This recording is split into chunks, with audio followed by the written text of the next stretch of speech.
So we all know how the Victorians were a little bit extra, right? You know who was more extra than they were? The Edwardians.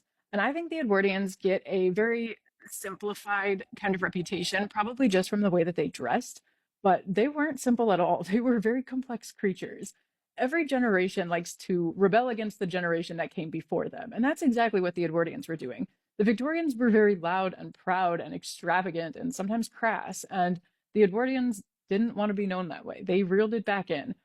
So the Edwardian period was a really short period of time between like 1900 and 1910, and it was also known as the Gilded Age here in America. And we just had an influx of new money, new wealth, and the Victorians had kind of already done everything they could think of to show this wealth and to look different and to look like trendsetters. They had done it all, as we've seen. So the Edwardians had to come up with something new. How were they going to show this wealth and not be as tacky as the ones before them? Because all that's already been done. They wanted to be trendsetters and waymakers as well. And what they did was come up with a whole bunch of manners and societal norms. That's what they were known for. And I don't think people really talk about it enough. You can actually see really good examples of this if you've ever watched Downton Abbey. But some of the things that set them apart from the Victorian era and other eras were just these little rules, like how women wouldn't take their gloves off in public, or men would take their hat off in the presence of somebody who they deemed superior to them, but not in the presence of somebody who they viewed as lower. Um, there were other things that were happening, like drinking was going out of fashion, not just, the art of drinking at dinner, but like drinking. The Victorians were drinking all day and they didn't care who knew it. The Edwardians reeled it back in, and it was very unbecoming to be seen as drunk at a dinner party or out in public. It was a big no-no. The other thing that was going out of fashion was cussing.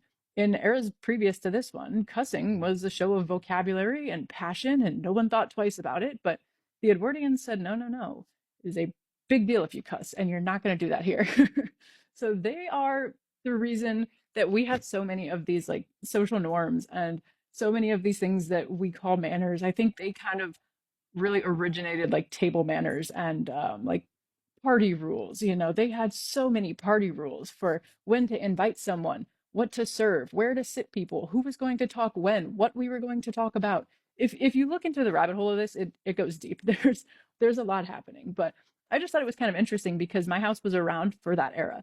And we know that the Andersons lived here during that time and that she would frequently host parties here. And so it just makes me think she must have been one heck of a party host. She must have done everything right because her parties were always written about in the newspaper and she always got good reviews. But I don't know. I just thought, kind of interesting. And I saw that the Edwardian era was trending on here, and I haven't seen anyone talk about just how strict and rigid they were. So now you know.